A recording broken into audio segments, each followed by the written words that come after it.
नमस्कार, मी विशाल. चर्चा तर होणारच, कारण विषय तसा गंभीर आहे. तरुणांच्या नशेखोरीचा मुद्दा उडता पंजाब सिनेमामुळे चर्चेत आला. पण नशेच्या आहारी गेलेल्या तरुणाईचा प्रश्न पंजाब पुरताच मर्यादित नाहीये. महाराष्ट्र आणि मुंबईलाही नशेखोरीनं पोखरलंय. मुंबईत तर गेल्या काही वर्षात ड्रग्जचा काळा धंदा जास्तच फोफावलाय. ही स्थिती अशीच राहिली तर राज्याचा उडता महाराष्ट्र होण्याची भीती व्यक्त केली जाते. पाहुयात विशेष कार्यक्रम उडता महाराष्ट्र.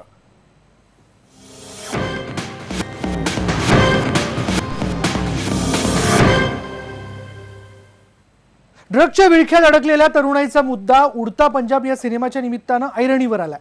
मुंबईतही ड्रग्जचा काळा धंदा बहरताना दिसतोय. ड्रग्जच्या यादीत आता एन बॉम्ब नावाच्या आणखी एका नव्या ड्रग्जची भर पडली आहे. बरं, आता काय आहे हा एन बॉम्ब पाहूयात.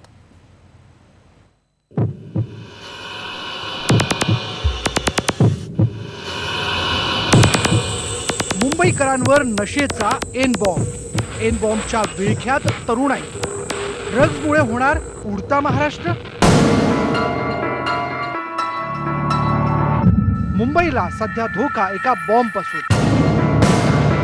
एन बॉम्ब हे बारूद नाही, तर हा आहे नशेचा बॉम्ब. हा पहा, हा आहे एन बॉम्ब. तुम्ही म्हणाल या कागदावर तर चित्र आहेत, पण ही नुसती चित्र नाहीयेत, तर ही चित्र आहेत नशेची चित्र. हाच आहे एन बॉम्ब. वेगवेगळी कार्टून्स असणारे हे कागद नशा आणतात. चरस, ब्राऊन शुगर पेक्षाही जास्त नशा. धक्कादायक बाब म्हणजे हा एन बॉम्ब नावाचा ड्रग्ज अंमली पदार्थांच्या यादीतही नाहीये. ये ट्रेंड तो नहीं बोलेंगे, लेकिन ये एनडीपीएस एक्ट में अभी तक आया नहीं है. ये हमारे पास भी रिपोर्ट हुई है. मिथाइलोन तो पहले से है एनडीपीएस में, जिसको कि एमडीएमए का दूसरा नाम जो है मिथाइलोन कहते हैं, और इसको हम लोग जनरली एनपीएस सब्सटेंस कहते हैं, यानी कि नॉन साइकोट्रॉपिक सब्सटेंसेस, जो कि अभी तक रिपोर्ट नहीं हुई.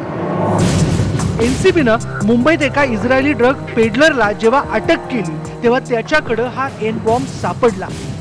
या एन बॉम्ब ड्रग्जचं मुंबईत किती जाळं पसरलंय याचा अंदाज अजून एनसीबीला आलेला नाहीये. इस पे जैसे ही और 2-4 केसेस होंगे तो वी विल कंफर्म कि ये मार्केट में कितना प्रिवेलेंट है और नहीं है. एन बॉम्ब जो ये बेसिकली जो फर्स्ट टाइम रिपोर्ट हुआ है वो हम लोग एक इजरायली को पकड़े थे, तो वहाँ पे रिपोर्ट हुआ था. एका A4 साइज कागदाची किंमत 1,500 पर्यंत असल्याची माहिती आहे. नशेसाठी या कागदाचा तुकडा फाडायचा आणि बस तोंडात टाकायचा, अशी या एन बॉम्बच्या नशेची पद्धत है. जब इसकी रिपोर्ट आई थी तो वो रिपोर्ट थी कि केमिकल कंपोजिशन जो है उसकी डिफरेंट है. ये बिकता बिल्कुल एलएसडी पेपर की तरह ही है, और एलएसडी पेपर में क्या होता है कि उसको एन बॉम्ब का एक ड्रॉप डाल दिया और उसको टंग पे रख करके उसको उसकी एडिक्शन ली जाती है, उसकी हाई ली जाती है. एन बॉम्ब ड्रग्जच्या कागदाची घडी घालता येते. शर्टाच्या खिशातूनही तो सहज वाहून नेला जाऊ शकतो. वरवर कागद दिसणारा या ड्रग्जचा शोध घेण्याचं मोठं आव्हान एनसीबी आणि राज्याच्या एंटी नार्कोटिक्स डिपार्टमेंट समोर उभं टाकलंय.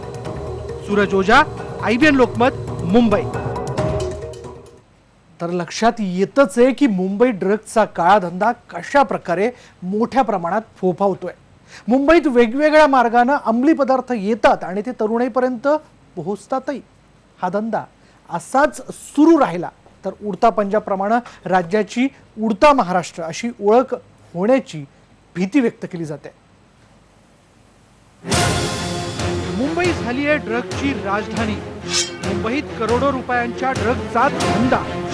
मुंबई झाली आहे नशेचा अड्डा. मुंबईवर प्रेम करणाऱ्या मुंबईकरांनो, ही आहे मुंबईची नवी ओळख, नशेची राजधानी. मुंबईत कोट्यवधी रुपयांच्या अंमली पदार्थांचा धंदा होतो. मुंबईतल्या नाक्यानाक्यांवर ड्रग्ज विकलं जात आहे. उच्चभ्रू वस्तीतले तरुण या नशेच्या जाळ्यात अडकत चालले. गांजा, चरस, हेरोईन, एमडी ड्रग्जची नशा केली जाऊ लागली आहे. गेल्या 2 वर्षात एनसीबीनं मुंबई परिसरातून 35 कोटींचं ड्रग्ज पकडलंय. एंटी नार्कोटिक्स डिपार्टमेंटची आकडेवारी तर आणखी वेगळी आहे. पाकव्याप्त काश्मीर, नेपाळमधून मोठ्या प्रमाणात ड्रग्ज मुंबईत आणलं जात आहे. कार्गो हो गया, पैसेंजर्स फ्लो हो गया, ये बहुत ज़्यादा है. बाहर स्टेट से भी बहुत ज़्यादा लोग आते हैं, तो इसके चलते सब पे वो कहीं ना कहीं उन्हीं में से एंट्री होती है, चाहे लोग हवाई जहाज से आए. मुंबईत वेगवेगळ्या मार्गानं अंमली पदार्थ आणले जातात. कार्गो शिप्स, रेल्वे आणि रस्त्यांच्या मार्गातून हे ड्रग्ज सहज मुंबईत आणले जातात. रोज रेल्वेनं हजारो प्रवासी मुंबईत येतात. या प्रवाशांची झडती घेणं आणि प्रत्येकावर लक्ष ठेवणं हे सुरक्षा यंत्रणांसाठी सोपी गोष्ट नाही. आणि हीच बाब कार्गो शिप्सची आहे. दररोज हजारो कंटेनरची आणि त्यातल्या मालाची तपासणी करणं म्हणजे गवतात सुई शोधण्यासारखं आहे. लोग आकर के छोटे छोटे अगर 5 kg 10 kg लाए तो वो छोटे छोटे पैकेट्स में बना करके कुरियर में या EMS पार्सल्स में भेज देते हैं. अगर 1 kg लाया तो उसके 100 पैकेट्स बना देंगे. 100 पैकेट्स का मतलब हो गया कि 100 ग्राम, और एक एक को हम लोग को आइडेंटिफाई करना या उसको बिल्कुल पिन पॉइंट करना बहुत ही मुश्किल होता है.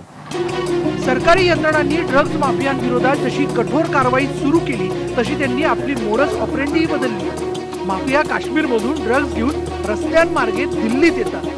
तिथून ते ट्रेननं दिल्ली ते जयपूर असा प्रवास करतात. जयपूरमधून ट्रॅव्हल्सच्या बसमधून ते मुंबईत दाखल होतात. पक्की माहिती मिळाल्याशिवाय अशी लोक पकडताच येत नाहीत. हज़ारों कंटेनर्स आते हैं और कंटेनर्स में से बिल्कुल पिन पॉइंट करना और सबको रोकना, चूँकि इकोनॉमिकली भी बहुत डायनेमिक हो गया है कंट्री, तो हम लोग कंटेनर्स या बहुत ज़्यादा जब तक पिन पॉइंट इन्फॉर्मेशन नहीं होता है तो प्रोफाइल करना या उसको चेक करना बहुत मुश्किल होता है. ड्रग्जचे रोज नवनवे प्रकार बाजारात येत आहेत. त्यामुळे सरकारी यंत्रणांकडून होणाऱ्या कारवाईवर मर्यादा येतात. जर ड्रग्ज माफियांची नांगी वेळीच ठेचली गेली नाही तर उडता पंजाब सिनेमातली स्थिती महाराष्ट्रात पाहायला मिळणार अशी भीती व्यक्त केली जाते. सूरज ओझा, IBN लोकमत, मुंबई. ही देखील एक धक्कादायक आहे की ड्रग्जच्या तस्करीसाठी महिलांचा वापर केला जातो. का होतो हा वापर, बघूयात. एक्चुअली होता क्या है, इसमें मोस्टली ये लोग ना स्ट्रगलर्स को यूज़ करते हैं जिनके पास कोई बैकअप तो होता नहीं है. तो अब उनको 15 से 20,000 से लेकर 1 लाख रुपए तक पर डे की डिलीवरी मिल जाती है. अब होता है कि उनके लिए 1 लाख रुपए या देखा जाए तो 15-20 हज़ार भी उनके लिए बहुत बड़ा अमाउंट है पर डे का मिल जाए. तो वो सोचते हैं यार इजीली मिल रहा है, हमें तो देना ही है, अगर हम नहीं करेंगे तो कोई और करेगा. तो ये सोच रखने की वजह से वो हमेशा इसमें इन्वॉल्व हो जाते हैं और बहुत अच्छा पैसा बना लेते हैं कम टाइम में. आणि याच विषयी बोलण्याकरता, आपल्याशी चर्चा करण्याकरता NCBचे विभागीय संचालक कुमार संजय झा आपल्याबरोबर आहेत. झा सर, IBN लोकमतच्या स्टूडियो में तुमचं स्वागत है, आपका स्वागत है. सर, इसी चीज को रोकने के लिए सब लोग कोशिश कर रहे हैं. 26 जून ये दिन जो है ये वर्ल्ड ड्रग्स डे मनाया जा रहा है, तो इस दिन के बारे में क्या बताएंगे? इससे हम शुरुआत करेंगे चर्चा की. देखिए 26 जून जो है वो इंटरनेशनल ड्रग डे मनाया जाता है. ये पूरे विश्व में मनाया जाता है और हम लोग भी महाराष्ट्र में मना रहे हैं. और यही नहीं, इसमें जो मेन ये होता है कि डिमांड रिडक्शन, यानी कि डिमांड की जो है वो रोकथाम की जाए. बहुत लोगों को पता ही नहीं होता है कि वो क्या ले रहे हैं, क्या कंज्यूम कर रहे हैं. बहुत सारे ऐसे बच्चे भी होते हैं जो पढ़े लिखे नहीं होते हैं, जो रोड पे सोते हैं, वो लोग भी इसके आदी हो जाते हैं. इसीलिए हम लोग कोशिश कर रहे हैं कि कि कम से कम ये 14 दिन या एक पूरा फोर्टनाइट जो है हम दूर दूर तक लोगों तक पहुंच सकें और उनको बता सकें कि ये ड्रग्स क्या होता है, कैसे दिखता है और इसकी हानियां क्या क्या हैं. जी सर, बिल्कुल. इसीलिए हम समझना चाहते हैं, जानना चाहते हैं कि ये एन बॉम्ब किस तरह का नया ड्रग्स है. देखिए, एन बॉम्ब जो है इंडिया में अभी खास करके मेरे महाराष्ट्र और गोवा में 1-2 जगह से ही छुटपुट रिपोर्ट की गई है. ये LSD का सब्स्टिट्यूट आया है जो कि सस्ते रेट में मिल जाता है और LSD के नाम से भी बेचा जा रहा है. इसका लगभग खोज जो हुआ था 2003 में हुआ था और ये बर्लिन में हुआ था, जबकि LSD 1938 से चला आ रहा है और वो स्विट्ज़रलैंड में इसकी खोज हुई थी. तो अभी भी LSD के ऊपर उसको पकड़ बनाना जो है वो थोड़ा सा मुश्किल है एन बॉम्ब का. लेकिन हाँ, ये डेफिनेटली है कि ये नया मार्केट में आ गया है एन बॉम्ब के नाम से, या 25I के नाम से भी बोलते हैं, और ये दूसरे ग्रुप का है. इसका लगभग नशा जो है एलएसडी के तरह ही होता है, और लोगों को जो बेच भी रहे हैं वो एलएसडी के नाम से बेच रहे हैं। जी, क्या ये एक बड़ा चैलेंज है आपके सामने जिस तरह से ये मार्केट में आया है, और किस तरीके से इसका इस्तेमाल किया जाता है? देखिए, सबसे पहले चैलेंज तो नया सब्सटेंस है, तो ये एनडीपीएस एक्ट में जब तक नहीं आता है तब तक हम इसके कुछ भी कार्रवाई नहीं कर सकते हैं, जो भी इसको बेच रहा है या जो भी यूज़ कर रहा है। तो हमारी प्रयास रहेगी कि जैसे ही हमारे और भी केसेस मिलते हैं और हम कंफर्म हो जाते हैं, तो उसी बेसिस पे हम इसको अपने सरकार को, हम लोग अपने हेडक्वार्टर्स को हम लोग अप्रोच करते हैं कि इसको भी ली जाए, और इसके क्या क्या इफ़ेक्ट, साइड इफ़ेक्ट्स हैं, क्या क्या इफ़ेक्ट्स हैं, कैसे ये हेल्थ इशू को एड्रेस करता है, ये सारी चीज़ों को देखते हुए हम लोग केस टेकअप करते हैं। जी, और क्या बताना चाहेंगे एन ड्रग्स के बारे में, आप एन बॉम्ब ड्रग्स के बारे में? एन-बॉम्ब ड्रग्स देखिए बिल्कुल ही एलएसडी की तरह होता है, और इसको भी टैबलेट्स में एक ड्रॉप डाल करके दे देते हैं, या ब्लॉटर पेपर में एक ड्रॉप डाल करके दे दिया।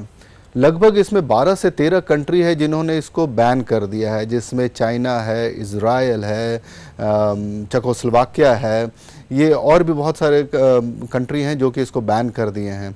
यहाँ पे उतनी अभी नोटिस में नहीं आई है, कुछ ही इलाकों में नोटिस में आई है, तो हम लोग इसके ऊपर इमीडिएटली कार्रवाई करेंगे। जैसे सर आपने बताया कि अभी तक हमारे लिस्ट में इस चीज़ का समावेश नहीं है, फिर भी इसी एन बॉम्ब जैसे ड्रग्स को रोकने के लिए शुरुआत हो गई है, कार्रवाई हो रही है? हाँ, बिल्कुल कार्रवाई हो गई है, क्योंकि इसकी पूरी केमिकल एनालिसिस हम लोग मंगा रहे हैं, मंगा करके रिपोर्ट भी दे रहे हैं। 2-4 और केसेस हो जाएंगे तो पता लग जाएगा कि एक्चुअली आ कहाँ से रहा है, क्या ट्रेंड्स हैं इसको, क्या ये मैन्युफैक्चर हो रहा है यहाँ पे, या लोकलाइज्ड या इलिसिट लैबोरेटरीज में बन रहे हैं, या बाहर से आ रहा है। एक बार स्टैब्लिश करते ही और कितना इसका इफेक्ट है वो हम तुरंत अप्रोच करेंगे अपने हेडक्वार्टर्स को, ताकि इसको जल्दी से जल्दी एनडीपीएस एक्ट में लाया जाए। बिल्कुल। जहाँ सर हम और बात करेंगे इस बात को लेकर, आपण बघतोय की एन बॉम्ब हे असं एक नवीन ड्रग्स सध्या मार्केटमध्ये आलेले, इतर ड्रग्स प्रमाणे ते आहे आणि ते हानिकारक आहे, तरुणाईमध्ये मोठ्या प्रमाणात त्याचा प्रसार होताना दिसतोय, आणि हा एन बॉम्ब म्हणजे एक प्रकारचा आपल्या मुंबईमधल्या तरुणाईवरचा, किंवा इव्हन आपण असं म्हणूयात की महाराष्ट्रातल्या तरुणाईच्या आरोग्यावरचा एक फार मोठा हल्ला आहे। आणखीन बोलणार आहोत, इथे वेळ झाली एका ब्रेकची, पहा फक्त IBN लोकमत।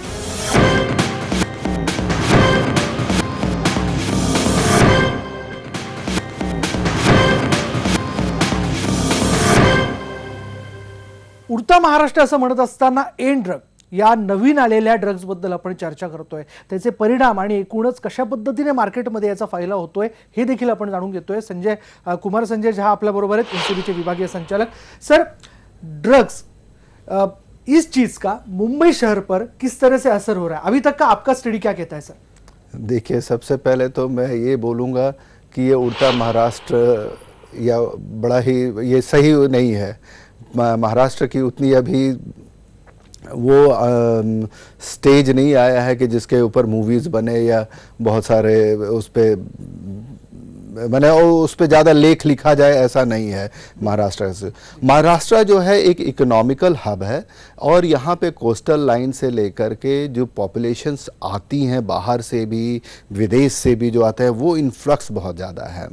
तो ये बेसिकली ट्रांजिट रूट है जहाँ से जाते हैं, और जहाँ पे ट्रांजिट रूट रहेगा वहाँ कहीं ना कहीं कुछ पॉपुलेशन जो है वो उसको ज़रूर लेंगे, और धीरे धीरे करके ये कॉमन मासेस कॉमन लोगों तक भी पहुंचता है। तो हम लोग उस कोशिश में हैं कि ये उड़ता पंजाब जैसा पिक्चर ना बन पाए हमारे महाराष्ट्र का, इसीलिए हम लोग सारा कार्रवाई कर रहे हैं। बिल्कुल सर। तो क्या ये हम कह सकते हैं कि मुंबई ड्रग कैपिटल बन रहा है? नहीं, बिल्कुल नहीं कह सकते हैं। कैसे कह सकते हैं? आप अगर देखिएगा तो बहुत सारे एजेंसीज हैं जो इसके पीछे लगे हुए हैं, वो एयरपोर्ट पे हो चाहे फैक्ट्रीज पे हो, रिमोट फैक्ट्रीज को हम सब मिल करके हम लोग एक लड़ाई लड़ रहे हैं। और इसमें अगर पिछले 1-2 साल का आप डेटा देखिएगा तो करोड़ों रुपयों का ड्रग्स सीज किया गया है, करोड़ों रुपयों की संपत्ति जो मैंने ड्रग्स रिलेटेड फैक्ट्रीज जो है वो सीज किए गए हैं, काफ़ी अरेस्ट हुए हैं।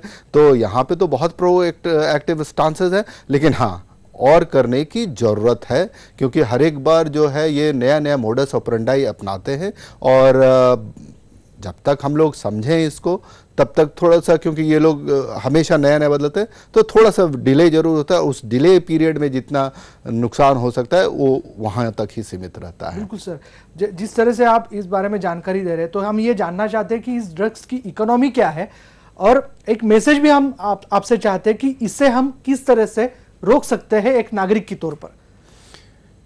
इंडिया में जो बेसिक ड्रग कंजम्पशंस हैं, अगर अल्कोहल को माइनस कर दें तो 46% जो है वो लगभग अल्कोहल कंज्यूमर है, जो कि ड्रग्स में हम लोग शामिल नहीं करते हैं। बाकी जो भी है वो कैनबिस है, कैनबिस यानी कि गांजा हो गया, चरस हो गया, ये मैक्सिमम कंज्यूमर्स हैं इसके। और जो कोकेन के भी कंज्यूमर्स हैं वो हायर एचलॉन्स के हैं, और कुछ जो सिंथेटिक ड्रग्स अभी मार्केट में आए हुए हैं वो भी कुछ हायर तबके पे हैं या तो बिल्कुल ही लोअर लेवल पे है। कुछ स्टूडेंट्स सर्कल्स में भी ये पॉपुलर हो रहा है। तो आपने अगर एक बार और प्रश्न दोहराएंगे तो मैं ज़्यादा। जी बिल्कुल, हम जैसे कि आपने कहा है कि ये स्टूडेंट सर्कल में देखने को मिल रहा है, तो इसे किस तरह से हम रोक सकते हैं? फैमिली मेंबर्स किस तरह से सावधान हो सकते हैं, या उन्हें अपने बच्चों पर ध्यान देना चाहिए? क्या मैसेज अब आज की युवाओं तक आप पहुंचाएंगे? देखिए, हम लोग एनजीओज के थ्रू तो जो कर ही रहे हैं सभी प्लस हम लोगों ने पेरेंट्स के लिए एक स्पेशल लिटरेचर बनाया है जो कि हम न्यूज़पेपर्स में लेकर के सर्कुलेट कर रहे हैं, और उसमें सारे कि बच्चों में क्या क्या बिहेवियरल चेंजेस आता है, एक माँ बाप का दायित्व क्या होता है, वो सारा मैसेजेस हमने उसमें किया है। और मैं रिक्वेस्ट करूँगा सारे पेरेंट्स पे कि वो अपने बिजी शेड्यूल में से कुछ समय ज़रूर अपने बच्चों को दें, अपने बच्चों को समझें, क्योंकि बच्चे ही हमारे फ्यूचर हैं। और आज 2040 में हम सबसे यंग इंडिया होंगे, तो हम नहीं चाहेंगे कि हमारे जो यंग पॉपुलेशन और यंग इंडिया, एक पावरफुल इंडिया जो बनेगा, उसको हम अभी से ही शुरू कर दें उस रोकथाम के लिए। बिल्कुल, धन्यवाद झा सर, हमसे बातचीत करने के लिए, हमारे स्टुडिओ में आने के लिए, इस जानकारी के लिए। आपण बघतोय की आपल्याला जर सशक्तपणे येणाऱ्या काळात वाटचाल करायची असेल तर हे अशा पद्धतीचे ड्रग्सचे जे अडथळे आहेत, जे आपल्यावरती हल्ले करण्याचा प्रयत्न करतायत, त्याला आपण तोंड देऊन ते थांबवणं फार आवश्यक आहे। इव्हन आता तर पालकांना सरांनी आव्हान केलेलंच आहे की आपण देखील आपल्या घरातल्या मुलांवरती खूप सजगतेने लक्ष ठेवणं आवश्यक आहे। जर अशा काही गोष्टी आणि त्यांच्या वागण्यामध्ये तुम्हाला बदल जाणवत असतील तर त्वरित त्यावरती तुम्ही विचार करा, उपचार घ्या आणि हे थांबवण्याचा प्रयत्न करा। आज इथेच थांबूयात। पहा फक्त IBN लोकमत।